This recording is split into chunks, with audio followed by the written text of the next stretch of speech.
Here we go, full body strength workout with the focus of powerlifting and maximum strength, or lifting as heavy weight as we can proportionally to our body. First exercise, we have an overhead push jerk, 3x8, and then finishing off on a heavier weight, one set of 4 reps.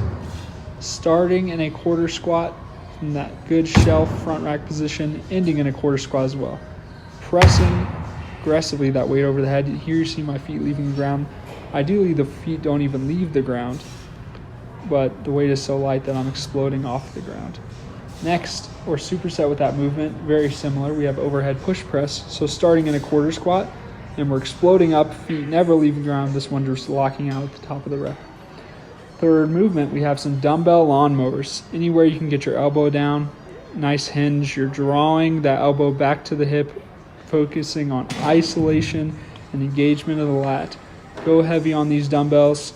You can go straight from the rack as long as your gym isn't too busy. Anywhere you can get a good position. Inside leg is back, so that allows for better range of motion, so my leg's not getting in the way of that row, and so I'm in a strong position to pull. Superset with that movement, we have a push movement to counter our pull. Single arm dumbbell bench. This is going to have to engage the core a little more because we're only doing one dumbbell at a time. Here I'm on a stability ball, but you can do the same thing from a bench, incline bench, decline bench. Working that chest, working the push, working on stabilizing so we're not falling off the ball. You see my shoulders staying square, feet are planted firmly on the ground. Next, we got some bicep curls and tricep extension. Who doesn't love some good bis and tris in the middle of a strength workout?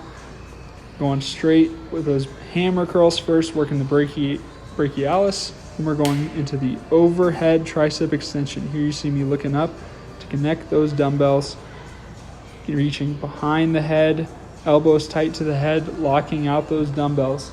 Cool thing about this one is 8 reps of bis, 8 reps of tris, and then after you finish your triceps, you go straight into biceps, triceps. I like to call these Thor's hammers. Really will be a great burner for the biceps and triceps, especially hitting 3 rounds of this one. Try to stay with the same dumbbell the whole time if you can, unless you start too light, and then you can obviously go up in weight. Next movement, we just have some dumbbell lateral raises. You can go a little bit heavier on this one from a standing position, working the lateral portion of those delts, and then superset that with some front raises as well. I like to face my thumbs up so we can really target those anterior delts well, keeping the arms straight. You really have to try in this one not to swing too much. Let those arms stay right by the side and lift them straight up. Try not to go too heavy on that one as well. Here we have thrusters.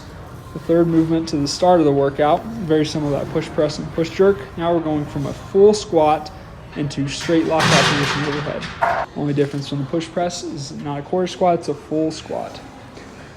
Got the leg press on the decline. Pushing up, you have great leverage in this position. You should be able to go fairly heavy. You want the toes either straight forward or slightly turned outward around the middle of the leg press. Getting those knees to a 90-degree position, superset that same machine, finishing out on 3 sets of 20 for calf raises.